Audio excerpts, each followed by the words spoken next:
Hello.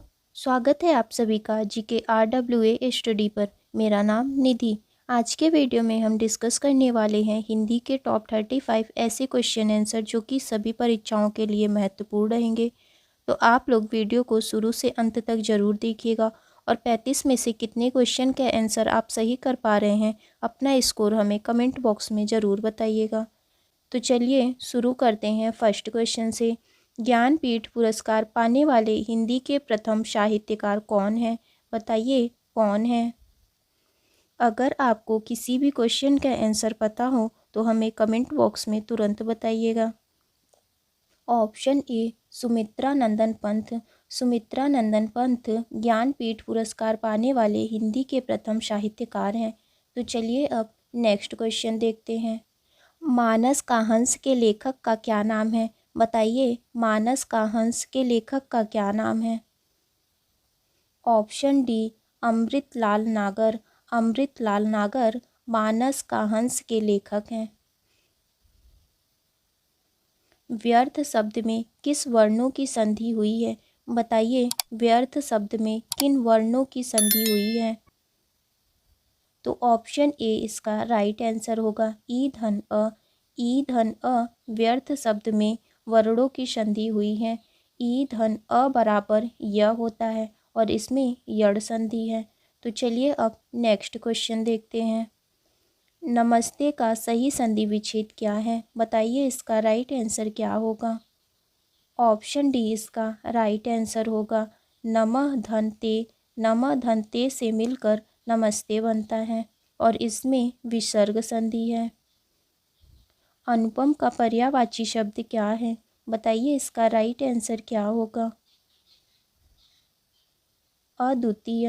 अद्वितीय अनुपम का पर्यायवाची शब्द है। तो चलिए अब नेक्स्ट क्वेश्चन देखते हैं।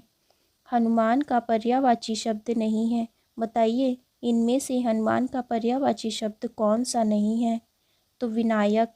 विनायक हनुमान का पर्यायवाची शब्द नहीं है और जबकि पवन सूत, अंजनी पुत्र, मारुति ये तीनों हनुमान के पर्यायवाची शब्द हैं। छ ध्वनि का उच्चारण स्थान क्या है? बताइए छ ध्वनि का उच्चारण स्थान क्या है। तालव्य। तालव्य छ ध्वनि का उच्चारण स्थान है। तो चलिए अब नेक्स्ट क्वेश्चन देखते हैं। अनुनासिक व्यंजन कौन से होते हैं? बताइए अनुनासिक व्यंजन कौन से होते हैं। वर्ग के पंचमाक्षर। वर्ग के पंचमाक्षर अनुनासिक व्यंजन होते हैं। जैसे अंग, य, ड़ ये सभी अनुनासिक व्यंजन हैं।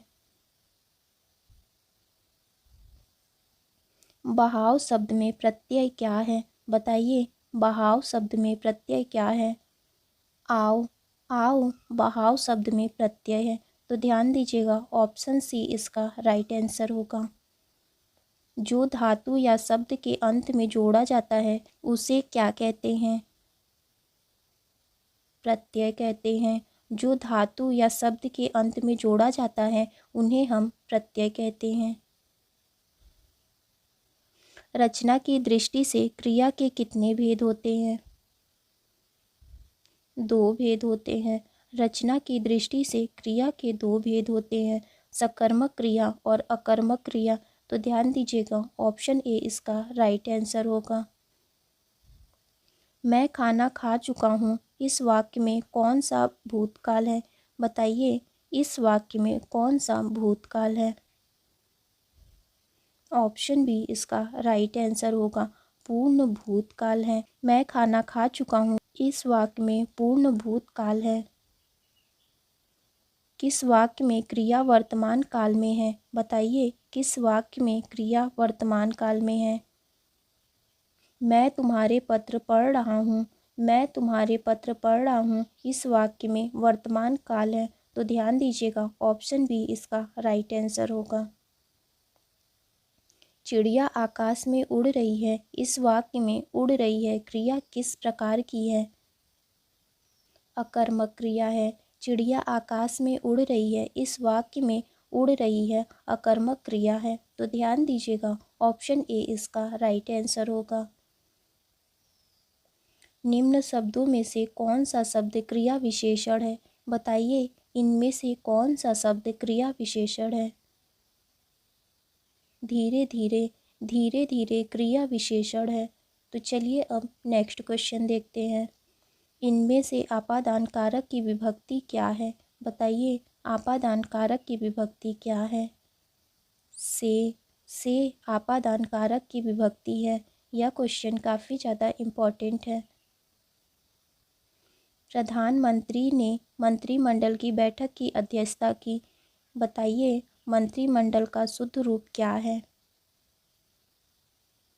ऑप्शन सी इसका राइट आंसर होगा। तो चलिए अब नेक्स्ट क्वेश्चन देखते हैं।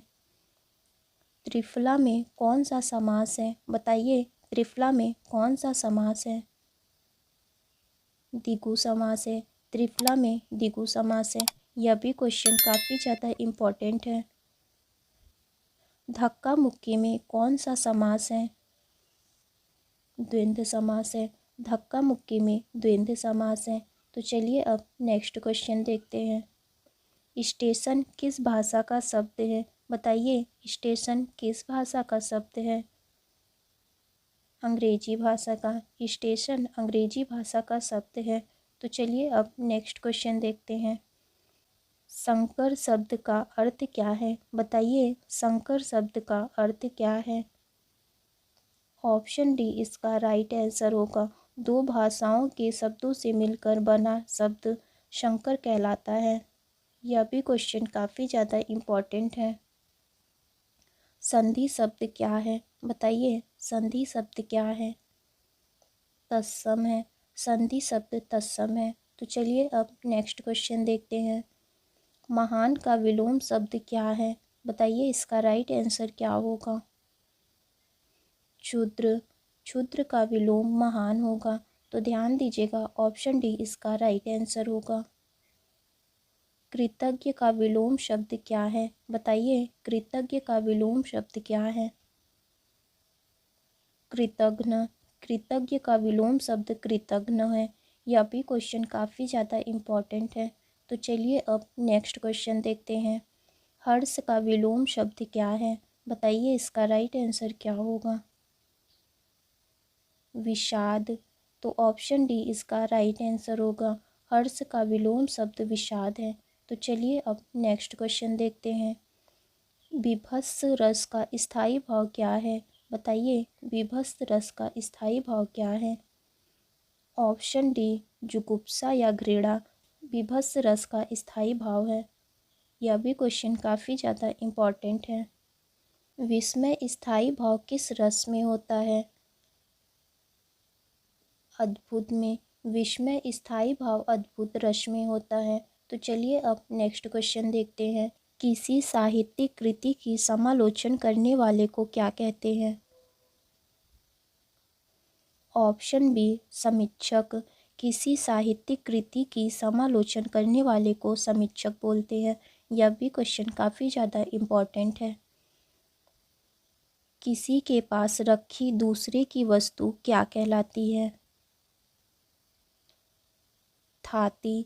किसी के पास रखी दूसरे की वस्तु को थाती कहते हैं। यह भी क्वेश्चन काफ़ी ज़्यादा इम्पोर्टेंट है।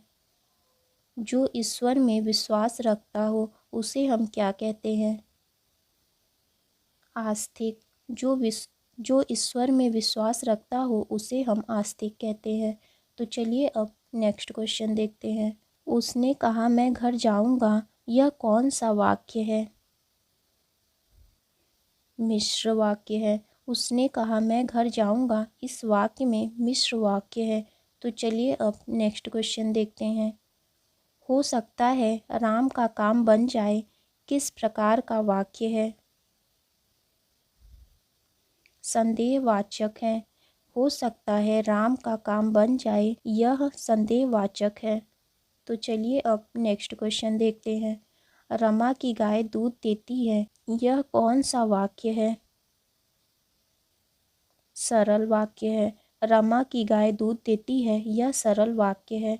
तो चलिए अब नेक्स्ट क्वेश्चन देखते हैं। गुड़ गोबर करना का क्या अर्थ है? बताइए, गुड़ गोबर करने का क्या अर्थ है? ऑप्शन बी बना बनाया काम बिगाड़ना। गुड़ गोबर करने का अर्थ है बना बनाया काम बिगाड़ना। न 3 में न 13 में का क्या अर्थ है? बताइए, न 3 में न 13 में का क्या अर्थ है? यह आपका टेस्ट क्वेश्चन होगा। इसका आंसर आपको कमेंट बॉक्स में बताना है। तो आज की वीडियो आपकी यहीं तक थी। वीडियो अच्छी लगी हो तो लाइक करें, शेयर करें। अगर आप चैनल पे नए हैं तो चैनल को ज़रूर सब्सक्राइब करें।